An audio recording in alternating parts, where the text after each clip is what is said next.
उद्धव बाळासाहेब ठाकरे शिवसेना पक्षाचा येणाऱ्या विधानसभा निवडणुकीच्या पार्श्वभूमीवर निर्धार मेळावा कार्यक्रमाचं आयोजन एका खाजगी मंगल कार्यालयात वसमत येथे करण्यात आलं होतं. दरम्यान नुकत्याच ठेवलेल्या या कार्यक्रमात शिवसेनेचे संपर्कप्रमुख यांचं भाषण सदरील मंगल कार्यालयाच्या वरच्या मजल्यावर सुरू असताना जणू काही थाळी बजाव आंदोलनच तळमजल्यात सुरू झाल्याचा प्रकार उघडकीस आलाय. उद्धव बाळासाहेब ठाकरे शिवसेना पक्षाच्या आयोजकांनी 2 दिवसांपासून या निर्धार मेळाव्याला मोठ्या संख्येनं कार्यकर्ते पदाधिकारी यांनी उपस्थित राहावं, या निर्धार मेळावा कार्यक्रमात शोभा वाढावी यासाठी प्रयत्न सुरू केले होते.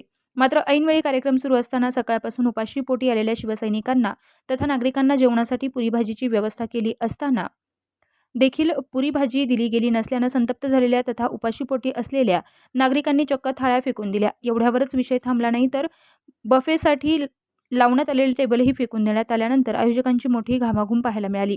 एवढा सारा खर्च करून देखील ऐनवेळी पुरी भाजी मिळाली नसल्यानं जेवणासाठी लावण्यात आलेल्या प्लेट तथा टेबलही फेकून दिल्यानं कार्यक्रमात एकच गोंधळ उडाला.